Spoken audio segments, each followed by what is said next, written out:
Minisita w'ebyobulamu agumize eggwanga nga bwe wataliiwo munnayuganda yenna alina bulwadde bwa coronavirus. Ono era ategeeza nga bwe waliwo abantu abasoba mu 100 be bali mu kwetegereza ng'abamu bannayuganda ate abalala bava mu ggwanga lya China. Okusinziira ku byagamba abantu 166 be ba China ate 99 be bannayuganda abali mu kwetegerezebwa. Uganda remains on high alert and invests adequately to prevent and respond. Therefore, the Ministry of Health remains on high alert to identify any person who may develop signs and symptoms of the disease. Right Honourable Speaker and Honourable Members, as of today, 265 travellers, both Chinese and Ugandans, travelling back home have been isolated for purposes of follow-up. Ono era alambise ezimu ku nteekateeka gavumenti z'eri mu kukola okulaba nga bagwa mu buufu bw'abalina endwadde ya coronavirus omuli okukebera abayingira kuno okubunyisa amawulire agakwata ku nsonga y'obulwadde buno awamu n'okussaawo amalwaliro okuli ery'enaggulu n'ery'entebe okwasaganya embeera eno singa eba esusse ewa omulamuzi. This is done using thermal scanners that are able to pick a person's temperature within a crowd in a range of 4 to 20 meters. It then identifies the person with raised temperature and creates a picture of the individual with finer details on a different screen.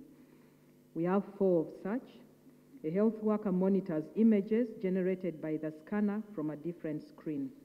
The forms filled are deposited with the health workers at the health checkpoint before the traveller proceeds to immigration checkpoint. Ate ku nsonga z'abayizi bannayuganda abali mu ggwanga erya China ategeezezza nga bannayuganda bwe wataliiwo yakwatiddwa bulwadde buno era n'agamba nga Uganda bw'eri mu nkolagana n'eggwanga erya China okulaba nga bannayuganda bafuna ebikozesebwa awamu n'ensimbi ezisobola okubayambako mu mbeera zonna. Ono okuvaayo bw'ati asinzidde mu lutuula lwa paalamenti olutudde olunaku olwaleero gavumenti webadde eteekeddwa okuvaayo okuwa endowooza yaayo ku biki ebigenda okukolebwa ku baana abali mu ggwanga erya China. Ono agambye nti ekirebe ky'eggwanga erya Uganda mu ggwanga erya China nakyo kyennyini kikola butaweera okulaba nga bannayuganda bakuumwa. Our mission in Beijing is in contact with these students on a daily basis.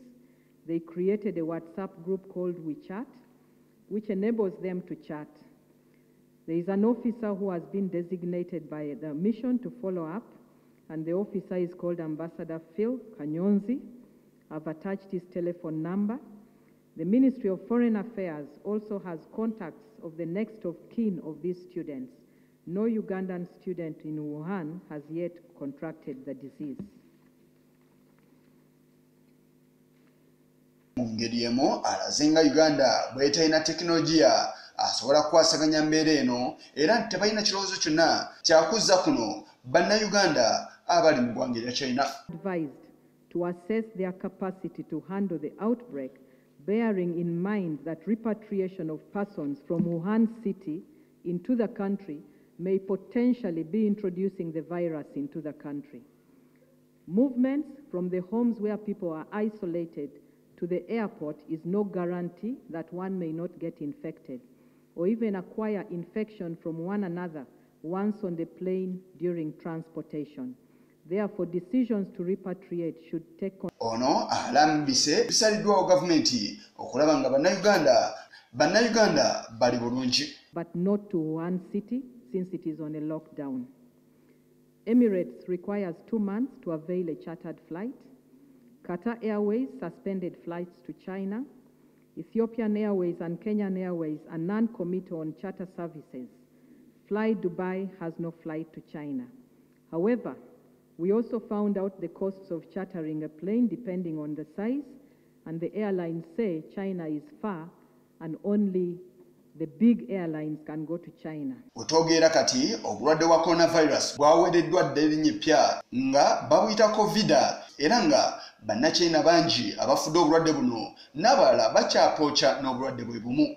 Ssemazinga wa Africa ye ssemazinga yokka etannaba kulabikwamu bulwadde buno okubeeramu n'omuntu yenna eyakakasiddwa nabo, wabula ssemazinga wa Bulaaya, Amerika ne ssemazinga endala zonna zaakakasiza dda nga bwe zirina abalwadde ab'obulwadde bwa coronavirus.